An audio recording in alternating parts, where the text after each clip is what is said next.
กับผู้ใดแต่งงานหรือยังสาวดังของเมืองสำตาคนงามสาวเมืองเวียงใสอายอยู่ไกลแต่ใจห่วงหาน้องสาวงามเลยสาวสำเนือดินแดนหมากจองามเพียรสาวเวียงทองเลี้ยวมองรวดพองท้องนาสาวหนึ่งเสียงคอให้รออาอ่อนนาอย่าเฝ้าแต่งงานเด้อลายังแง่ขวัญตาสาวซ้ำนี่สาวหัวเมืองอย่าเพื่องเด้อสาวคำลาสงการมือบุญเพื่อนหาสองเข้ามาเที่ยวตาดเสลอ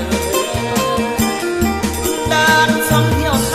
ำท่านผู้นำสุขใจแท้แต่ผู้สู้มีลมพัดเสือสมคำเอ่ยแท้นอหัวพันอย่ามาอย่าลาขอฝากมากจอมากพายนอไหลน้องแกงแซ่บลายหอมกลิ่นอายดังแก้มควันตานอรักนอคมเคยต้มห่วมกินกันมาสาวงามอยู่ใต้ลุ่มฟ้าใส่จะมาเพียงสาวหัวพัน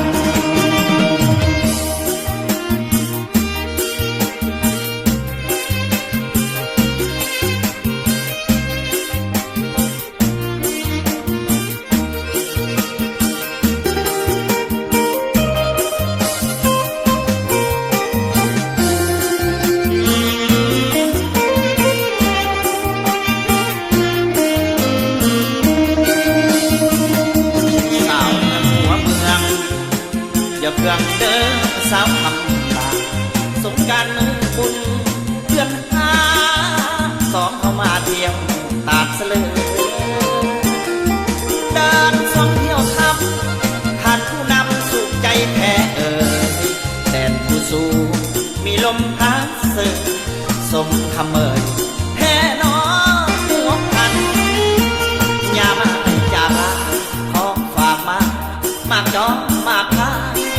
นอไหลน้องแกงแซ่บลายหอมกลิ่นอายดังแก้มควันตานอรักนอคมเคยต้ม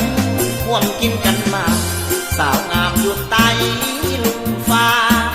ใส่จะมาเพียงสาวหัวพัน